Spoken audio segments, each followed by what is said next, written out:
Good morning students, मैं आपकी Hindi teacher. बच्चों, आज आपके वीडियो का विषय है मुल्ला नसीरुद्दीन नामक एकांकी। आपकी पाठ्य पुस्तक सुमेधा हिंदी पाठमाला पाठ 12 एकांकी नामक पाठ के विषय में आज आप जानकारी प्राप्त करेंगे। एकांकी का मतलब है, एकांकी एक प्रकार की विधा है, अर्थात रचना है। रचना को विधा कहा जाता है। जैसे नाटक है, कहानी है, निबंध है, कविता है और यात्रा वृत्तांत है, उसी प्रकार यह एक विधा यानी रचना है जिसका नाम है एकांकी। एकांकी का मतलब होता है नाटक के कुछ अंश। तो इस नाटक में मुख्य रूप से 5 पात्र हैं।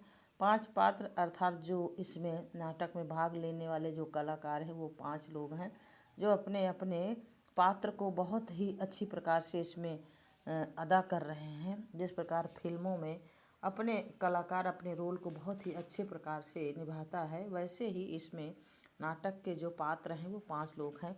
जिसमें बादशाह नामक एक व्यक्ति बादशाह का रोल कर रहा है, दूसरा विद्वान का और तीसरा मुल्ला नसीरुद्दीन का रोल कर रहा है, तीसरा दरबारी का रोल कर रहा है और पांचवा पहरेदार का रोल निभा रहा है। इस प्रकार से ये पांचों पात्र हमें क्या शिक्षा देते हैं, इस एकांकी में हमें क्या शिक्षा मिलती है कि मनुष्य को चुनौतियों को स्वीकार करना चाहिए, क्योंकि इससे इन चुनौतियों से मनुष्य को एक तो पहली बात यह है सफलता प्राप्त होती है और दूसरी उसे शिक्षा मिलती है। इसलिए मनुष्य को चुनौतियों को स्वीकार करना चाहिए, उससे भागना नहीं चाहिए। और दूसरी शिक्षा यह प्राप्त होती है कि बुद्धि और चालाकी से मनुष्य सभी समस्याओं का उपाय ढूंढना संभव कर सकता है। यदि मनुष्य के पास शरीर भले कमज़ोर है, इस पास उसकी बुद्धि तेज है, उसकी चालाकी अच्छी है, यानी वो इन दोनों के बल पर बुद्धि और चालाकी से किसी भी समस्या को बहुत ही सरलतापूर्वक समाधान ढूंढ सकता है। तो इस नाटक में यही दिखाया गया है।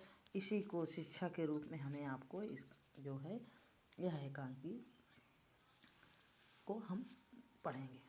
तो इस प्रकार से इसमें जो शिक्षा है वो ये है कि ईरान के बादशाह का दरबार लगा है। ईरान के बादशाह का दरबार है। बादशाह अपने मंत्रियों के साथ, विद्वानों के साथ, काजियों के साथ, यानी उसके जो विद्वान हैं, मंत्री हैं, काजी हैं, उनके साथ बैठा है। तभी दरबार में दूसरे देश का एक अन्य विद्वान आता है, यानी दूसरे देश का, और वो किस देश का है, वो चीन का है। और वह विद्वान आकर ईरान के बादशाह को नमस्कार करता है और अपना परिचय देता है। और परिचय में ये कहता है कि मैंने आपके विद्वानों की बुद्धि और चालाकी के बारे में मैंने बहुत सुना है, इसलिए मैं चाहता हूँ कि आपके विद्वान मेरे 3 प्रश्नों का उत्तर दें। तो मैं समझूंगा कि आपके विद्वान वाकई में यानी वास्तविक में वो विद्वान हैं। तो हम ईरान का बादशाह उसके उत्तर देने के लिए अपने दरबारियों से अपने विद्वानों को बुलाता है। और वह ईरान जो है चीन का जो विद्वान है वो ईरान के विद्वानों के सामने 3 प्रश्न रखता है, जिसमें पहला प्रश्न है उसका कि पृथ्वी का केंद्र बिंदु कहाँ है, और उसका दूसरा प्रश्न है आकाश में कुल कितने तारे हैं, और उसका तीसरा प्रश्न है मेरी दाढ़ी में कितने बाल हैं। अर्थात ये तीनों प्रश्नों का कोई ऐसा उत्तर नहीं है, ना कोई देने के लायक उत्तर है, ना ही संभव है। फिर भी ईरान के बादशाह के विद्वान उसके प्रश्नों को सुनकर हैरान रह जाते हैं और प्रश्नों का उत्तर देने में सक्षम नहीं होते हैं।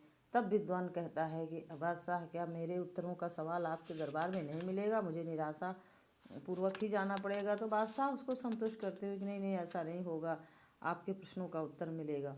और फिर ईरान का बादशाह अपने दरबारियों से मुल्ला नसीरुद्दीन को अपने दरबार में उपस्थित होने की आज्ञा देता है, और मुल्ला नसीरुद्दीन आकर के चीन के विद्वान के उत्तर बहुत ही तन्मयता और चालाकी से और बुद्धि से देता है, जिससे चीन का विद्वान निरुत्तर होता है और उसको हार माननी पड़ती है। अर्थात मुल्ला नसीरुद्दीन ने बहुत ही चालाकी से पहले प्रश्न का उसने उत्तर दिया था कि पृथ्वी का केंद्र बिंदु कहाँ है। उसने अपने हाथ में की लाठी लिया, गधे में सवार होकर वो नसीरुद्दीन आया था दरबार में। उसने अपने हाथ से लाठी के अपने गधे के दोनों ओर घुमाया और मुस्कुराते हुए कहा कि पृथ्वी का केंद्र बिंदु गधे के पीछे वाले दाहिने पांव के नीचे है। दूसरे प्रश्न का उसने उत्तर दिया कि मेरे गधे के पूरे शरीर में जितने रोए हैं उतने आकाश में तारे हैं। और तीसरे प्रश्न का उत्तर उसने चालाकी से दिया कि मेरे गधे की पूंछ में जितने बाल हैं उतने आपकी दाढ़ी में बाल हैं।